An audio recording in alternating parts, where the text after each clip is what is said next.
When I was a teenager, my dad bought me a classic 1972 Ford Bronco. It was my true passion, and I don't recall a memory from high school that somehow doesn't involve that truck.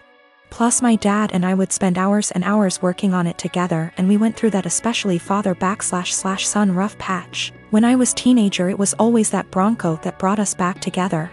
I made a huge mistake and sold the truck when I turned 19, and my dad died of a heart attack 2 months later, so while not logical, I've always felt a karmic connection between the two events. We had a baby in early February. She is our first and the light of my life. My wife is doing well, but she's back at work and she's realized that she hates all the daycares we've tried and really wants to be a stay-at-home mom, and plus she's still very hormonal from delivery. Lack of sleep and breastfeeding, so she's having a rough time and is angry a lot. I guess I need to say this. 2 weeks ago, I was driving through our town's warehouse district and saw a Bronco that was pretty beat up but resembled mine. I stopped just for nostalgia's sake, and the owner came out and let me take a look inside.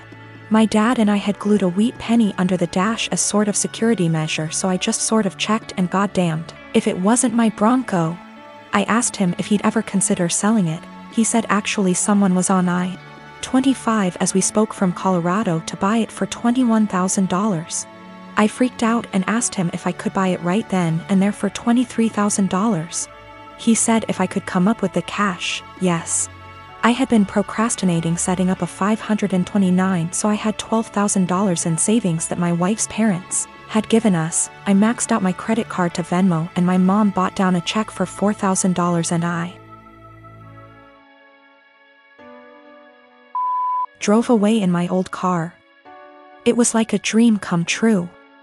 Like a literal dream come true. It needs a lot of work I can't afford right now, but it's mine. Like in my driveway, mine. Again. I can't even describe what a joy this is. My wife and her parents are furious with me.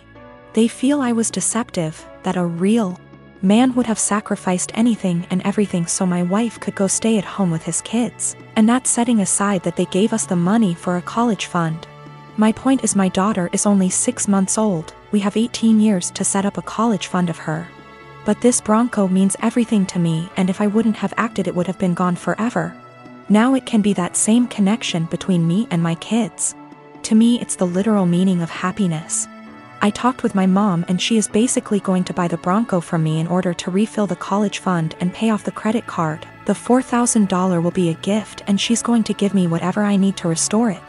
She's always been awesome to me, and she's rather the money be spent now than wait for me and my sister's inheritance. I didn't tell my wife that my mom bailed me out and lied and said I found a buyer for the Bronco. I'll figure out how to cross that bridge when I get there, but my wife was so relieved that I had come to your senses. I don't want to disappoint her. It's going to take all my lying skills to pull this one off over the next few years. I recently got married to Matt. Matt has a stepsister, Tiffany. I have met her less than 10 times in the 5 years I dated Matt, as she doesn't live nearby and is not close to my husband. However, she was invited to our wedding. I should mention that Tiffany is very attractive. She is pretty, with a currently fashionable body type. She also dresses well and spends money on her appearance. This is well known, and even though I've only met her a few times, whenever she is brought up by my in-laws, she always mentioned as being very invested in her image. I don't begrudge her this at all. The ceremony went fine, but afterwards, while my in-laws were congratulating me, my father-in-law commented that I looked beautiful, and in the next breath mentioned Tiffany did, too. His wife caught his eye and shook her head, but I ignored it. When Tiffany came over to say congratulations, she looked stunning. Her dress was beautiful and fitted her perfectly. Her hair and makeup looked like they'd been done professionally. And she was wearing a pair of obviously designer shoes. Her outfit was totally appropriate for the event. But I was still weirdly upset by how she looked and immediately felt self-conscious next to her. Even Matt told her she looked great, and they rarely talk. For the rest of the night, every single male guest at the wedding asked about Tiffany, who she was, how I know her, if she was single, etc. By the speeches, I was fed up and almost in tears, and even the best man mentioned her in his speech off the cuff. I let it go, went on my honeymoon, and tried to forget the whole thing. We came back about a week ago, and this past weekend had dinner with my in-laws. Tiffany was visiting, and we learned that she had got engaged. She showed us her comically large ring and said she was planning to have the wedding next year and that it would be a black tie event. Before I could stop myself, I jokingly said that I was pretty sure I'd already been to her wedding. I was the one in the white dress. She asked what I meant, and I thought there was no point in lying, so I just admitted I felt she upstaged me at my wedding. She laughed and said, "You can't upstage a bride." I asked if I could wear white to her wedding then, and she shrugged and said, "If you think it'll help." She then apologized if I felt her outfit was inappropriate. My in-laws moved the conversation on, and we went on with dinner. When we got home, my husband blew up on me, saying I embarrassed him by being petty and jealous of Tiffany. He said he doesn't even like her, but even he knows she can't do anything about what she looks like or the clothes she can afford. And I made myself look bitter and childish, and him by association. I admit it wasn't my best moment. But I thought he would at least understand how I felt given that he heard everyone's comments that night. He's demanding I apologize to Tiffany and his parents, but I don't think I said anything that heinous. My mother is disabled due to a neurological disease. She was diagnosed in her late 30s, and I remember that she was sick and needed help. I used to really look up to her as a supermom who could overcome any obstacle. That was until my father died. My father died over 10 years ago when I was still in high school. At that time, my brother and I lived with my parents. I got a job when I was in high school after he left, cleaning the house, mowing the grass, buying food with money from work, paying bills when I could, the minimum wage is low, and cooking dinner for my mom and myself almost every night. My brother was rarely at home, except to sleep or because he needed money. Over the years, my brother has been in and out of prison dozens and dozens of times for everything from drunk driving to drug possession to stealing from our mother to assault. He is currently incarcerated. No one mentions him or expects anything of him, except my mother who, in violation of a court order for her own protection that she herself asked for, sends him money and speaks to him weekly as well as sends letters. Back to my father's death, a 7-month bout with illness. Almost 2 years after my father's death, I graduated from high school and went to college out of state. I sent money to my mom when I was in college, and I distinctly remember, for example, using my scholarship I got in December to buy Christmas presents for my mom and brother, because I knew they wouldn't have anything if I won't buy. No one reciprocated, but I did not expect this. To be honest, I didn't care either until it became the norm over the next decade. That very Christmas, I was barely 18 years old, and I was collecting pennies to buy a cheap refrigerator after I returned home for the winter holidays with gifts, only to realize that there was no food in the house. My brother, in a drug-fueled rage, tore down the Christmas tree I had bought and decorated and threatened to kill himself if I didn't give him the money because no one loved him, and that would prove that I cared. It is important to note that even during this time, my mother continued to let my brother, who became a criminal, back to the house. I'll try to skip my college and graduate years, but suffice it to say that I met my current husband and spent less and less time at home. When I was at home or when my husband and I were visiting, it was like this: clean my mom's house, buy mom food, cook for mom, take care of my mom. I was and remain very firm with my mother that I would not let my brother in my life as he threatened to kill me over the prescription cough syrup, threw me down the stairs and broke down the door to get to me, and some of the money I had at the time. I have no doubt that he will try to harm my child, my husband or me in order to get what he wants. He told me he would find me and he would teach me a lesson for his perception that I wronged him for not giving him money. And I have zero contact with him. I have blocked all numbers that have anything to do with him, including friends he calls from outside the prison. P.S. My mother let him take my number from her phone. I told my mom for years that I didn't want to have my brother in my life until he stopped using drugs for at least 1 year. To date, he is unable to do so. He stole tens of thousands of dollars from her. She always says she won't let him back into her house, but she eventually forgives him and the cycle repeats. The next year, when he was released again, she told me in no uncertain terms that he would not live with her, but admits that she keeps in touch, sends him money, and thinks it is the devil in him that makes him addicted. He will return. I offered to help my mom move closer to me since I live in many states. My husband and I even asked the realtor to come out and start the process of registering our house so we could find a house with space for my mom. My only stipulation was that she not drag my brother into my son's life. She categorically refused. She also refused to go to nursing homes, despite the fact that I went to her of my own free will and received excellent recommendations from her doctors. Now that she had surgery this week, my family is out of the slums. To be honest, I'm outraged by this. I had people who couldn't even send me a mutual Christmas card and told me that I was neglecting my mother, refusing to take time off from work and go to her place to take care of her. They don't care that I don't have days off and that I will most likely lose my job. One even stated that I wouldn't put groceries on my desk. I wouldn't work for such an employer. It's easy to say those words, but say it to my hungry baby. They said, "Who do you think took care of you as a baby?" And frankly, it hurts me. Sometimes you have to learn how to deal with life. You can't just ignore it because getting on with life means losing your job. Walking away from my toddler in his growing up years and taking care of my mother, I guess? You can probably tell at this point that I'm fed up. I am in a stalemate when literally the only surviving family members tell me to quit my job, my family, my young child to take care of my mom and help her.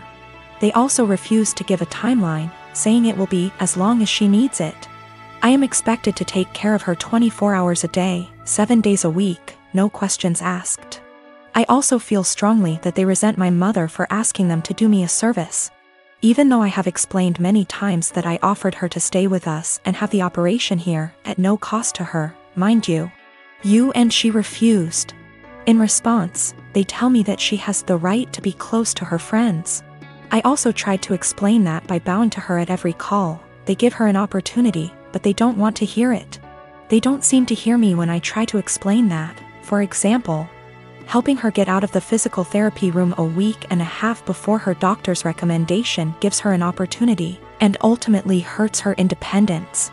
She is used to everyone doing everything for her. For example, during the last visit she was very upset that I did not take her to Walmart, because she had to go there almost before the baby went to bed. It was not emergency. She wanted to look around. My mother, in all this confusion, has taken the position that although she doesn't want me to lose my job, a good daughter should take care of her mother.